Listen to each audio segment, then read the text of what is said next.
प्रिय विद्यार्थियों, स्वागत है आप सभी का आपके YouTube चैनल धीरज विश्वा स्टडी में। मैं धीरज विश्वा। आज फिर अपना एक टॉपिक है साइंस के जो क्वेश्चंस होते हैं जो कि सभी कम्पिटिटिव एग्जाम्स के लिए इम्पोर्टेंट है, जो कि हर गवर्नमेंट एग्जाम में आते हैं ये क्वेश्चंस। तो उसी से रिलेटेड कुछ क्वेश्चंस मैं लेके आया हूँ। तो प्लीज़ चैनल को, यदि आप चैनल को सब्सक्राइब नहीं किए हैं तो चैनल को सब्सक्राइब कर लीजिएगा, बेल आइकन प्रेस करके ऑल नोटिफिकेशन ऑन कर लीजिए, ताकि आपको इसी तरीके के लेटेस्ट वीडियो जो है वो मिलती रहें और आप अपने स्टडी कंटिन्यू करते रहें और अपने गवर्नमेंट एग्जाम्स की तैयारियां करते रहें। तो चलिए शुरू करते हैं आज का जो साइंस के क्वेश्चंस हैं जो कि सभी एग्जाम्स में आएंगे। तो इसी क्रम में पहला जो क्वेश्चन है, हेरोइन प्राप्त होती है। हेरोइन एक मादक पदार्थ है जो कि नशे के रूप में यूज की जाती है, इसको दवा के रूप में भी यूज किया जाता है। तो ये किस पौधे से प्राप्त की जाती है, ये किस चीज का प्रोडक्ट है? तो ऑप्शन, इसमें दो ऑप्शन दिए हुए हैं, ऑप्शन ए भांग से, ऑप्शन बी अफीम पोस्ता से।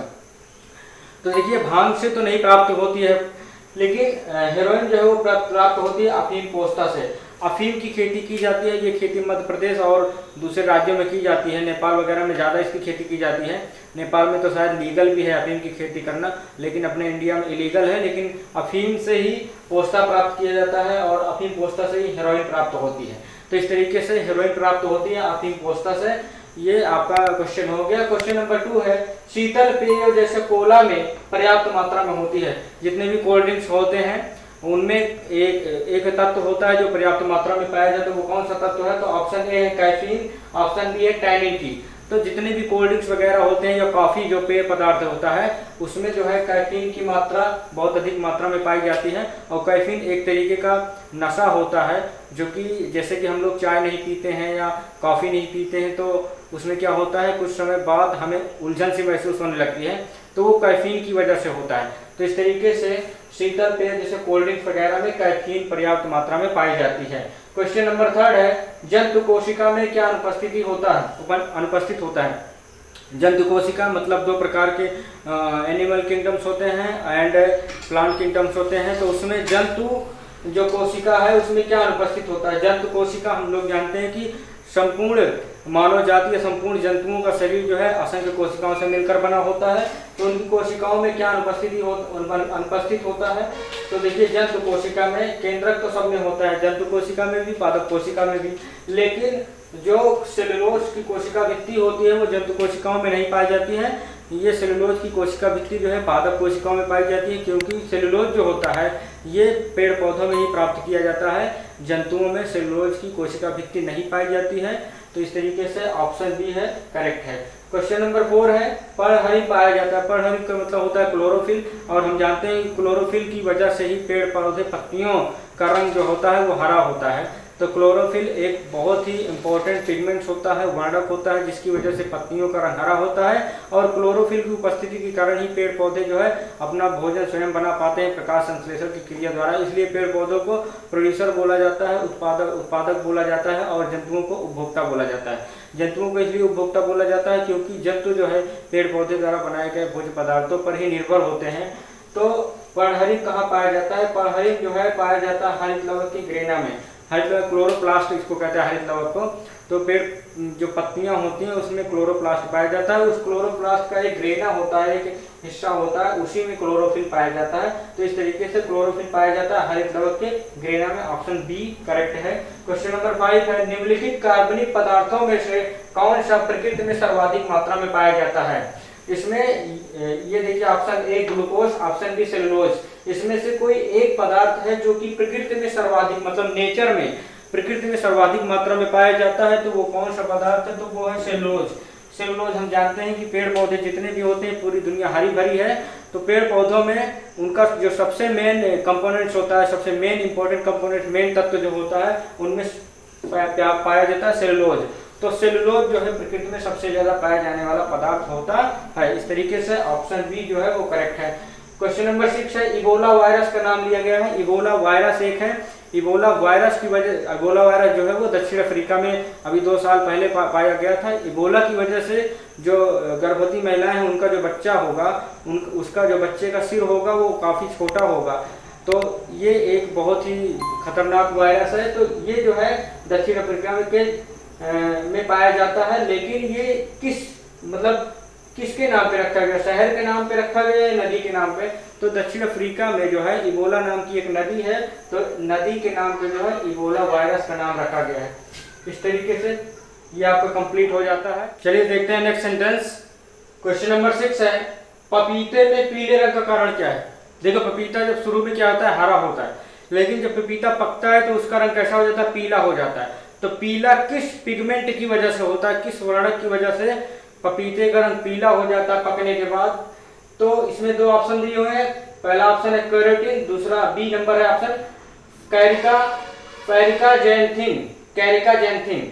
तो मैं आपको बता दूं ऑप्शन ए जो है वो कैरोटीन जो है गाजर का पिगमेंट होता है, लेकिन जो पपीते का पिगमेंट होता है जिसकी वजह से पपीता पीला हो जाता है वो है कैरिका जैंथिन। तो कैरिका जैंथिन की वजह से पपीते का रंग पीला हो जाता है। क्वेश्चन नंबर 7 है, जड़ों द्वारा अवशोषित जल तथा खनिज पदार्थों को पौधे के विभिन्न भागों में कौन पहुंचाता है? हम जानते हैं कि पेड़ पौधे अपना जो जल है और जो खनिज पदार्थ है वो किससे प्राप्त करते हैं? जड़ों के माध्यम से। मिट्टी में जो खनिज पदार्थ होते हैं, मिट्टी में जो जल होता है उससे अवशोषित करके विभिन्न भागों तक पहुंचाते हैं, उसके बाद वो अपना पोषण प्राप्त करते हैं।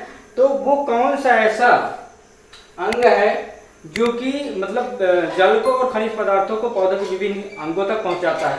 तो यहाँ पे दो ऑप्शन दिए हैं, option A phloem, option B xylem. तो जाइलम जो है यहाँ पे फ्लोएम की बात करते हैं, फ्लोएम पहले जान ले, उसके बाद तो पहुंचाने का काम तो जाइलम करता है।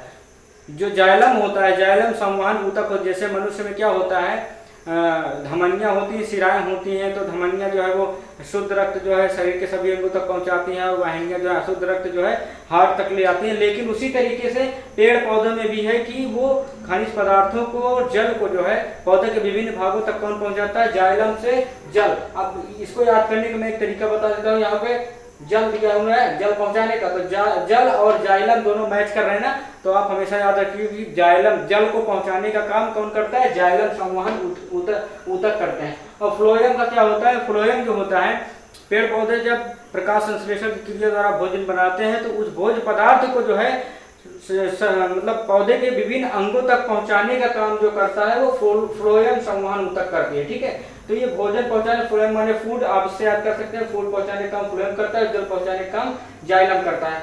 क्वेश्चन नंबर 8 है, फाइकोलॉजी में किसका अध्ययन किया है? फाइकोलॉजी का मतलब होता है शैवाल विज्ञान। ठीक है, फाइकोलॉजी का मतलब होता है शैवाल विज्ञान। तो फाइकोलॉजी में हम किसका अध्ययन करेंगे?